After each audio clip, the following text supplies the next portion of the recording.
Hi geniuses, welcome to the channel Science Wizard Pooja Ranjan.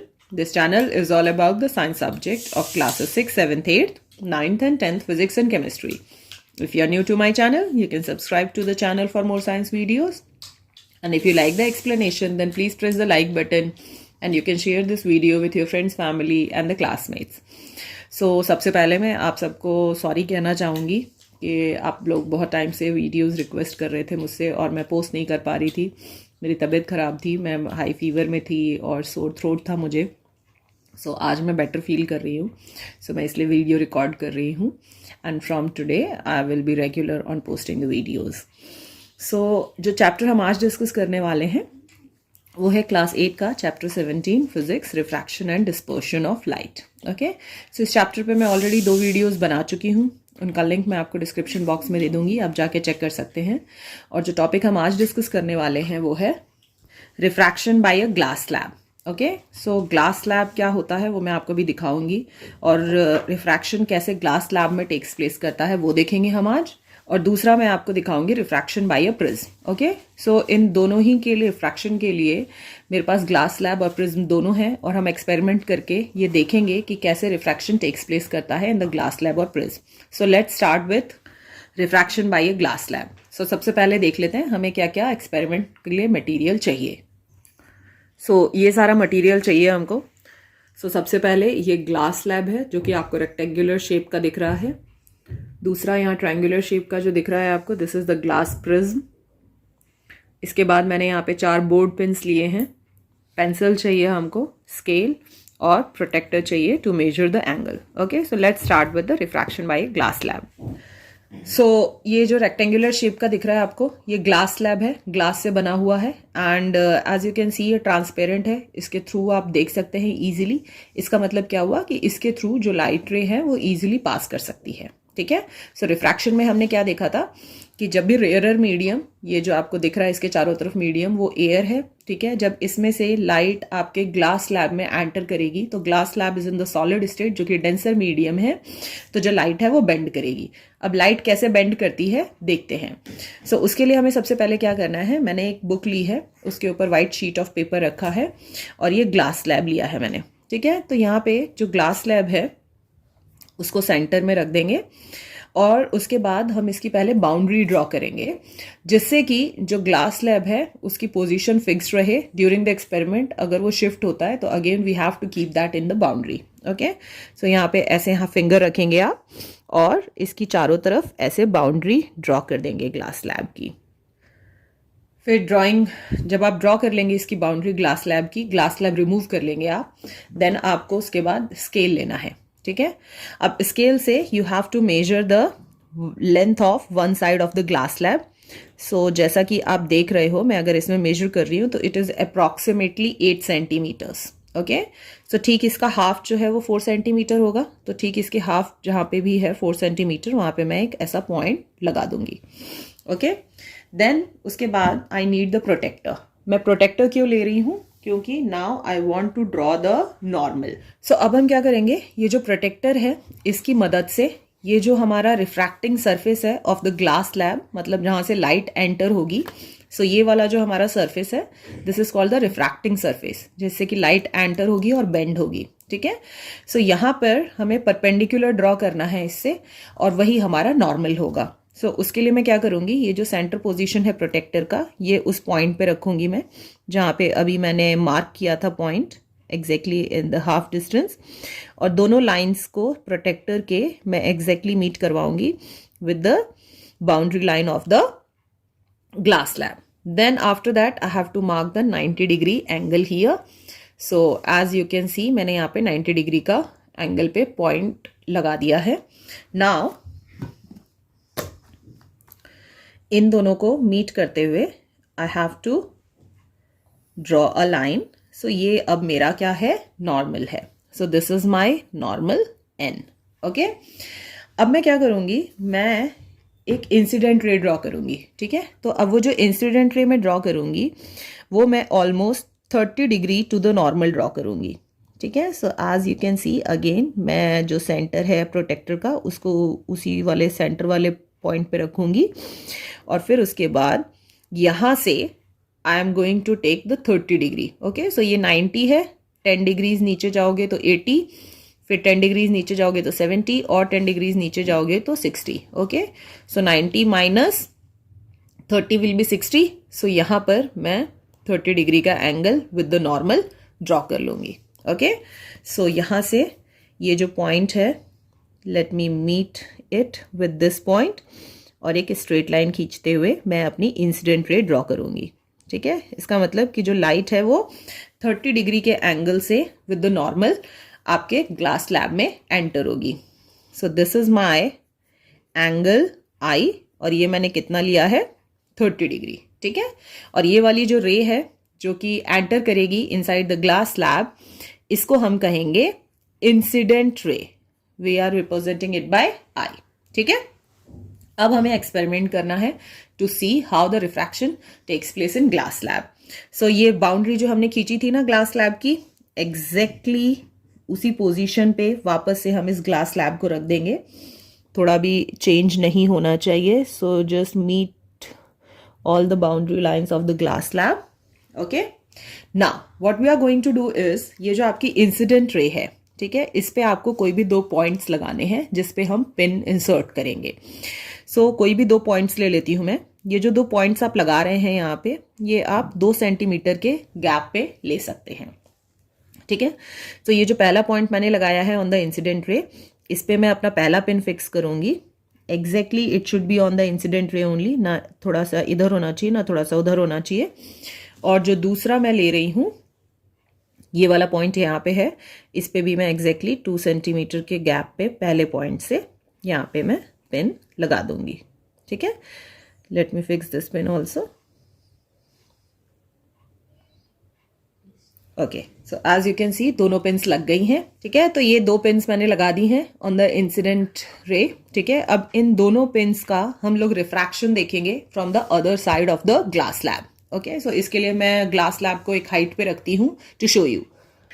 सो अब हम क्या करेंगे, ठीक है, ये हमारा दूसरा जो साइड है refracting surface of the glass slab. ठीक है, अब हमें क्या देखना है, इधर से we are going to see the 2 pins जो कि हमने इंसिडेंट रे पे लगाई हैं, और यहाँ से देखना है हमें, एक आंख बंद करके देखना है, एंड वी हैव टू सी कि वो दोनों पिन्स जो हैं वो एकदम स्ट्रेट लाइन में होनी चाहिए, और ठीक उसी की स्ट्रेट लाइन में हम 2 पिन्स और लगाएंगे.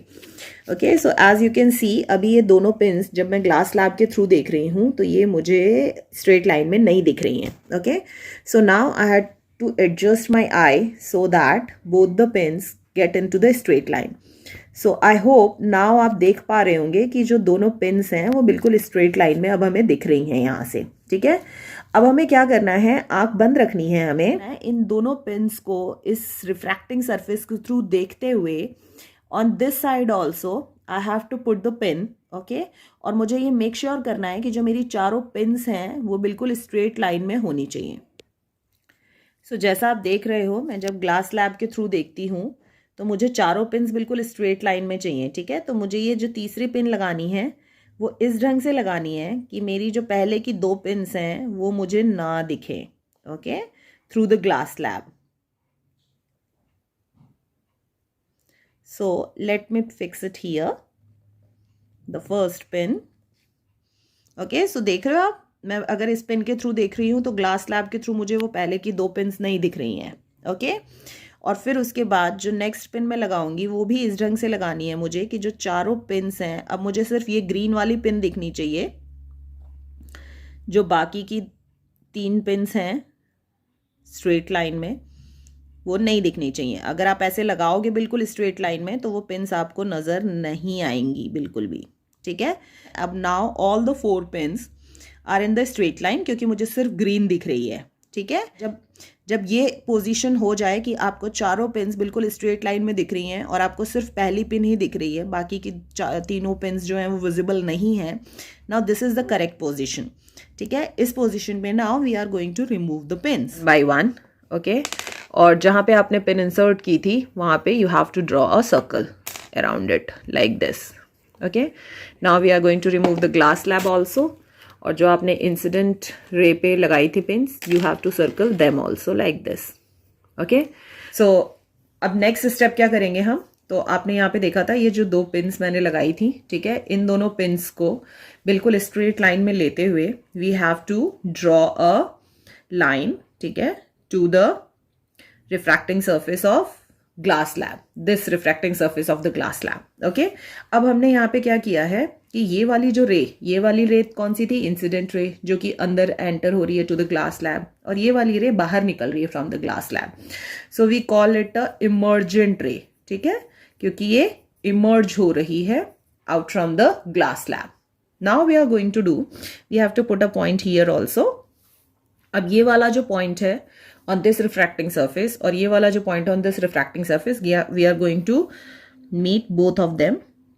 So दोनों को बिल्कुल सीधा रख के इसको आपको ऐसा join करना है, ठीक है। Now again we have to draw the perpendicular to this point also of the refracting surface. So उसके लिए हम क्या करेंगे, इस वाले point पर आपका center रखेंगे प्रोटेक्टर का, and we are going to keep this straight line onto the side of the refracting surface, onto the side of the glass slab, और यहाँ पर मैं एक पॉइंट लगा दूंगी टू द 90 डिग्री, ठीक है। और यहाँ से फिर से मुझे क्या करना है, एक परपेंडिकुलर ड्रॉ करना है to the surface. So this is my perpendicular N. Okay, अब ये वाली इंसिडेंट रे है, ये इमर्जेंट रे है, और जो यहाँ पे अंदर आपको रे दिख रही है इसको हम कहते हैं रिफ्रैक्टेड रे। क्या बोलते हैं, रिफ्रैक्टेड रे, जो कि रिफ्रैक्ट हो रही है। ओके, अब अगर आप एंगल मेजर करेंगे, एंगल आई, और ये वाला जो एंगल है आपका एंगल आर, जिसको हम कहते हैं angle of refraction. So as you can see ये इंसिडेंट रे है, ये वाली रे कहाँ पर है, this is in the medium air, okay, जो कि रेयर मीडियम है। और यहाँ से जब वो रे आपके ग्लास स्लैब में एंटर करती है, तो जब भी रे ग्लास स्लैब में एंटर करती है तो glass slab is the denser medium. Why? Because it is the solid state. तो जब भी लाइट रे एयर से डेंसर मीडियम में एंटर करती है तो जो लाइट रे है उसकी जो स्पीड है लाइट की, वो क्या हो जाती है, डिक्रीज हो जाती है, ठीक है। और जिसके कारण कि जो लाइट रे है वो बेंड करती है किधर, टूवर्ड्स द नॉर्मल।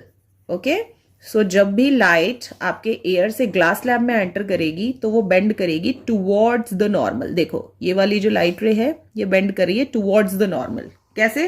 क्योंकि अगर ये वाली लाइट रे बेंड ना करे तो वो स्ट्रेट लाइन में कहाँ जाएगी। Let's extend it.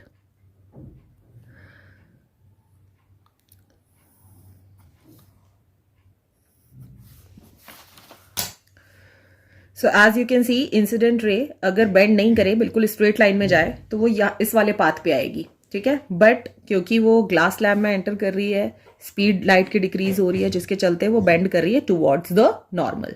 This is the refracted रे जो कि बेंड कर रही है towards the normal. Again in the same way जब ग्लास स्लैब से वो बाहर आएगी एयर में, ये वाली लाइट रे इमर्जेंट रे। ओके, सो फिर से मीडियम चेंज हो रहा है क्योंकि डेंसर से रेयरर में आ रही है। तो यहाँ पर क्या होगा, यहाँ पर जो स्पीड है ऑफ द लाइट रेयरर में आएगी तो वहां पे इंक्रीज हो जाएगी। और जब लाइट की स्पीड इंक्रीज होगी तो क्या होगा कि जो लाइट रे है वो बेंड करेगी अवे फ्रॉम द नॉर्मल, है ना। सो इस ढंग से यहाँ पर रिफ्रैक्शन टेक्स प्लेस करता है बाय द ग्लास स्लैब। सो अगर आप देखोगे तो ये नॉर्मल है, ठीक है, and it is moving away from the normal, दूर जा रही है। सो जब भी डेंसर से रेयरर मीडियम में आएगी तो जो लाइट रे है वो मूव करेगी अवे फ्रॉम द नॉर्मल, ठीक है। सो ये आपकी इंसिडेंट रे है, ये आपकी इमर्जेंट रे है। सो अगर आप देखेंगे तो इंसिडेंट रे और इमर्जेंट रे मतलब कि ये इंसिडेंट रे है और ये ग्लास स्लैब में एंटर होने के बाद जो इमर्ज हो रही है वो रे है। सो क्या रिफ्रैक्शन हुआ है? यस। क्यों? क्योंकि इंसिडेंट रे अगर स्ट्रेट लाइन में आती तो इस पाथ पे आती, अभी जो इमर्जेंट रे है वो यहाँ पे निकल रही है। सो इसका मतलब क्या हुआ कि ग्लास स्लैब के थ्रू जब रिफ्रैक्शन होता है तो यहाँ पे क्या होता है, लेटरल शिफ्ट होता है, ठीक है। लेटरली जो इंसिडेंट रे है वो शिफ्ट हो जाती है और यहाँ पे इमर्जेंट रे इस पोजीशन से बाहर आती है। ओके, तो थोड़ा सा लेफ्ट में शिफ्ट हो जाती है इमर्जेंट रे। Okay, and the next most important thing is that कि ये वाला जो आपका एंगल ऑफ इंसिडेंस था दैट इज 30 डिग्री। ठीक है।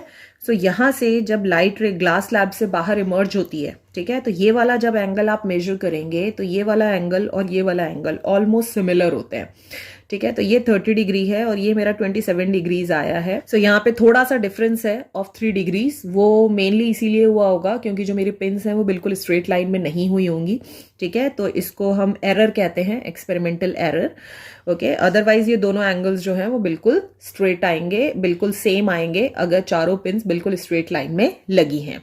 सो अगर रिफ्रैक्शन बाय ग्लास स्लैब में देखें, जो रे एंटर हो रही है ग्लास स्लैब में एयर से वो बेंड होती है टुवर्ड्स द नॉर्मल, जैसा मैंने आपको भी बताया, और जब वो इमर्ज होती है ग्लास स्लैब से बाहर एयर में जाती है तो वो बेंड करती है अवे फ्रॉम द नॉर्मल, ठीक है। अब इसके कारण क्या होता है कि वहां पे जो इमर्जेंट रे है वो पैरेलल होती है to the incident ray but laterally displaced होती है from it. You can see ये इंसिडेंट रे है, ये इमर्जेंट रे है, they both are parallel to each other but literally displaced है, ठीक है, emergent ray from the incident ray. Now the next important thing is that कि ये जो लाइट रे पास कर रही है ग्लास स्लैब से वो डिस्प्लेस्ड होती है, it does not change its direction, okay. So displace होने का मतलब थोड़ा सा शिफ्ट हो जा रही है, वो अपना डायरेक्शन चेंज नहीं कर रही, वो किसी और डायरेक्शन में नहीं जा रही है, वो उसी डायरेक्शन में रही है, ठीक है। ऐसा इसीलिए होता है क्योंकि जो दोनों अपोजिट साइड्स होते हैं ग्लास स्लैब के, मतलब कि जो रिफ्रैक्टिंग सरफेस हैं ग्लास स्लैब्स के opposite sides, they both are parallel to each other. So अगर ये वाला और ये वाला दोनों एक दूसरे के, क्योंकि दोनों रिफ्रैक्टिंग सरफेस हैं, एक जगह से लाइट एंटर हो रही है, एक जगह से बाहर निकल रही है, तो because both are parallel, okay, opposite and parallel to each other, so उस केस में जो रिफ्रैक्शन टेक्स प्लेस करेगा बाय द ग्लास स्लैब, उसमें जो इंसिडेंट और इमर्जेंट रे हैं they will always be parallel but there is a lateral displacement, okay. So अगर कोई पूछता है कि ऐसा क्यों होता है ग्लास स्लैब में, ठीक है, जो लाइट रे है वो अपना डायरेक्शन क्यों नहीं चेंज करती, वो पैरेलल ही क्यों होती है टू द इंसिडेंट रे, और लैटरल डिस्प्लेसमेंट क्यों होता है, because both the refracting surface in the glass slab are parallel to each other। तो जब parallel होंगे तो ऐसे ही होगा हमेशा।